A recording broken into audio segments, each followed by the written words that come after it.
Halo Sobat Investor, kembali berjumpa lagi di program The Editorial yang akan membahas tajuk utama pemberitaan yang tersaji di idxchannel.com dan IDX Channel TV.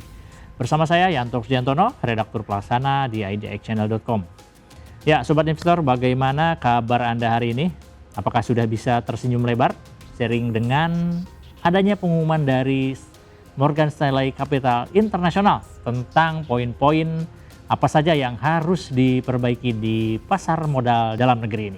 Nah, meski harus diakui bahwa sentimen ini cukup beragam disikapi oleh pasar, di mana pada perdagangan hari ini di awal perdagangan indeks bergerak cukup bagus di zona hijau, namun kemudian fluktuatif sempat ke zona merah juga.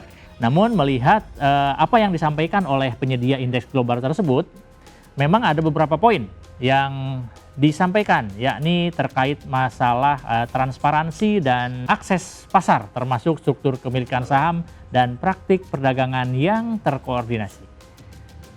Nah, dengan apa yang disampaikan oleh MSCI ini, maka tidak mengagetkan bila pada akhirnya indeks harga saham gabungan atau IHSG pada hari ini sempat berada di zona merah yang melanjutkan tren serupa yang terjadi dalam 2 hari terakhir ini, di mana indeks pada perdagangan akhir pekan lalu tercatat melemah 45,02 poin atau sekitar 0,73% menuju ke level 6.127,32. Nah, tren pelemahan ini seiring dan sejalan dengan reformasi yang serupa yang terjadi pada nilai tukar rupiah, yang dimana nilai tukar rupiah berhasil sempat menguat dalam beberapa waktu terakhir. Namun kemudian rupiah juga kembali harus melemah ke level 17.800-an per dolar Amerika Serikat.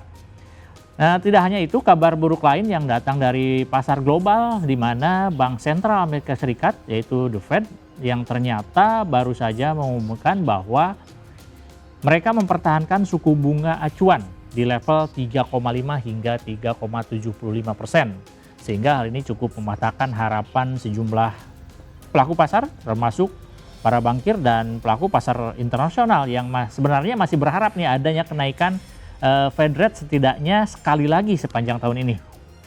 Nah, praktis tertahannya posisi Fed rate kali ini juga turut menjadi tekanan ke nilai tukar rupiah.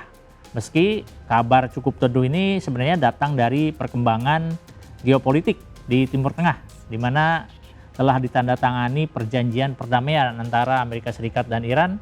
Meski semua pihak pasti paham juga bahwa sama sekali ini tidak menjamin bahwa perjanjian ini bakal tetap terjaga secara permanen di kemudian hari. Nah, oleh karenanya meski pasar modal Indonesia terbukti cukup layak karena kondisi sekarang ini masih masuk dalam emerging market, namun tentu masih ada tantangan berikutnya di kemudian hari. Yang ini kembali mengingatkan kepada kita bahwa apa yang ada di depan mata dalam ekosistem pasar modal nasional dan global tentu jangan sampai puas dan kembali harus segera berbenah.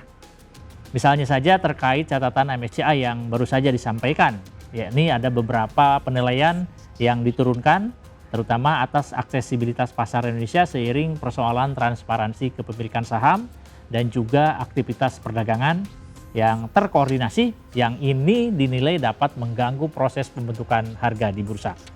Nah, dalam hal ini MSCI di 2026 yang bertajuk MSCI Market Accessibility Review, mereka resmi menurunkan penilaian Indonesia pada aspek information flow dari kategori plus menjadi minus.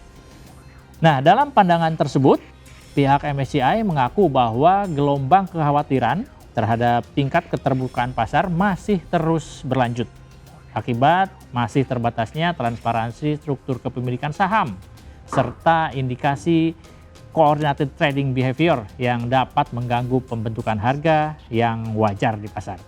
Nah, dalam hal ini MSCI juga menilai bahwa kondisi tersebut berpotensi membatasi kemampuan investor institusi global dalam mengidentifikasi tingkat free float yang sebenarnya dan mengandalkan harga pasar untuk penyusunan portofolio replikasi indeks.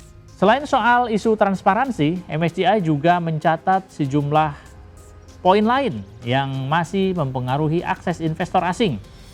Di pasar modal Indonesia tentunya misalnya saja terkait informasi perusahaan yang belum selalu tersedia dalam bahasa Inggris. Sementara pasar valuta asing Indonesia dinilai belum memiliki mekanisme offshore yang efisien. Tidak hanya itu, MSCI juga mencatat masih terdapat keterbatasan dalam transaksi valuta asing domestik karena transaksi falas masih harus dikaitkan dengan transaksi sekuritas. Sedangkan dari sisi infrastruktur, MSCI juga menyoroti bahwa investor asing belum dapat menggunakan fasilitas overdraft dalam proses penyelesaian transaksi. Selain itu, mekanisme transfer saham secara in-kind hanya diperbolehkan dalam kondisi tertentu. Sedangkan fasilitas stock leading justru masih terbatas pada saham-saham tertentu dengan periode pinjaman maksimal 90 hari. Selain itu, MSCI juga mencatat bahwa aktivitas short selling ini masih diperbolehkan di Indonesia, namun dengan sejumlah pembatasan. Nah, bagi MSCI, beragam faktor tersebut menjadi bagian dari evaluasi aksesibiliti pasar yang menentukan kemudahan investor institusi, terutama institusi internasional dalam berinvestasi di suatu negara. Secara keseluruhan, MSCI menilai bahwa aksesibilitas pasar berdasarkan pada beberapa aspek utama, yaitu keterbukaan terhadap kepemilikan asing, kemudian ada kemudahan arus modal masuk dan keluar, lalu efisiensi operasional pasar, kemudian ketersediaan instrumen investasi, serta stabilitas kerangka kelembagaan. Nah, menjawab hal tersebut, pihak Otoritas Jasa Keuangan atau OJK menilai bahwa hasil evaluasi yang telah dilakukan oleh MSCI melalui MSCI Global Market Accessibility Review 2026 ini akan semakin mempertegas arah reformasi pasar modal yang tengah dijalankan oleh OJK bersama dengan Bursa Efek Indonesia, di mana pengumuman tersebut juga sekaligus menjadi evaluasi konstruktif bagi seluruh entitas pasar modal nasional.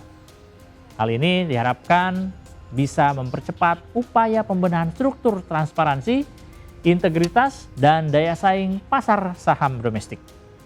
Secara terpisah, Kepala Eksekutif Pengawas Pasar Modal, Keuangan Derivatif, dan Bursa Karbon OJK, yaitu Hasan Fauzi, menyatakan bahwa berdasarkan hasil penilaian makro, mayoritas indikator aksesibilitas pasar Indonesia masih berada dalam posisi yang kokoh bila dibandingkan dengan rapor tahun sebelumnya. Menurut Hasan, secara umum arsitektur penilaian aksesibilitas MSCI mencakup 5 segmen besar yang dijabarkan dalam 18 kriteria pengukuran atau measurement. Dari total indikator tersebut, Hasan menyatakan bahwa performa Indonesia secara mayoritas telah memenuhi standar praktik terbaik atau best practice yang ada di industri pasar modal internasional. Secara rinci, Hasan menyebut bahwa sebanyak 10 kriteria telah sukses mempertahankan peringkat tertinggi dengan predikat plus alias double plus yang menandakan bahwa sektor tersebut bersih dari masalah operasional. Selanjutnya, sebanyak 6 kriteria diakui oleh OJK mengantongi predikat plus minus atau single plus yang berarti performanya masih cukup baik, namun tetap memerlukan pemeliharaan rutin. Sebaliknya, rapor merah berupa predikat minus atau negatif hanya disematkan pada 2 lini, yaitu kriteria Foreign Exchange Market Liberalization serta kriteria Information Flow yang berada di bawah rumpun market infrastructure. Nah, selanjutnya dari keseluruhan hasil evaluasi tersebut yang telah dilakukan oleh MSCI dan telah dirilis pada Kamis malam waktu Amerika, pelaku pasar juga masih terus menunggu kejelasan hasil dari status klasifikasi pasar yang bakal diterbitkan oleh MSCI pada 24 Juni mendatang. Jadi, apakah Anda termasuk investor yang masih menunggu kejelasan hasil pada 24 Juni mendatang? Demikian program di editorial edisi kali ini. Saya Yanto Kristiantono, pamit undur diri. Pantau terus berita ekonomi, bisnis, dan pasar modal hanya di IDX Channel TV, idxchannel.com, dan media sosial IDX Channel. Sampai jumpa.